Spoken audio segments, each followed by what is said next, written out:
एक ज़माने में एक दरवेश जंगल के किनारे एक गार में रहता था। उसके साथ उसका छोटा बेटा, एक वफादार कुत्ता और एक गधा भी होते थे।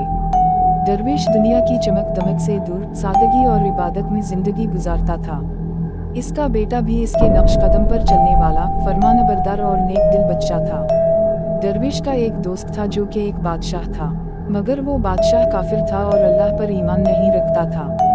वो अक्सर दरवेश के पास आता, इसकी बातें सुनता, मगर हंसता रहता और कहता, अगर तेरा खुदा सच्चा है तो मुझे कोई मोजिज़ा दिखा। दरवेश ने नरमी से कहा, ईमान दिल से आता है, तमाशे से नहीं। मगर जब वक्त आएगा तो रब खुद अपना नूर दिखाएगा।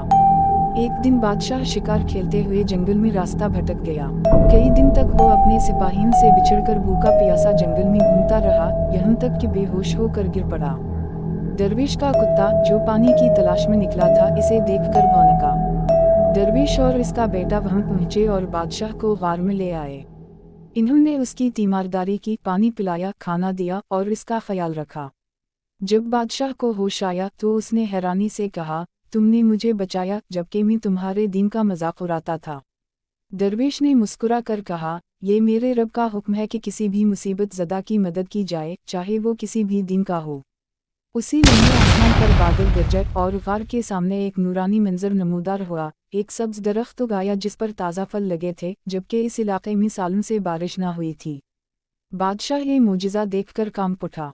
इसने कहा, यह कुदरत का काम है और मैं गवाही देता हूँ कि अल्लाह के सिवा कोई माबूद नहीं और मोहम्मद सल्लल्लाहु अलैहि वसल्लम अल्लाह के रसूल हैं। यूं एक दरवेश की सच्चाई, सब्र और अल्लाह पर भरोसे ने एक काफिर बादशाह को मुसलमान बना दिया। बादशाह ने दरवेश की इज्जत की और उसके गार के पास एक मस्जिद बनवाई, जहां लोग आकर इल्म और हिदायत हासिल करते। दरवेश, इसका बेटा, कुत्ता और गधा फिर भी सादगी से जिंदगी गुजारते रहे, मगर अब उनका साया एक रोशन पैगाम की सूरत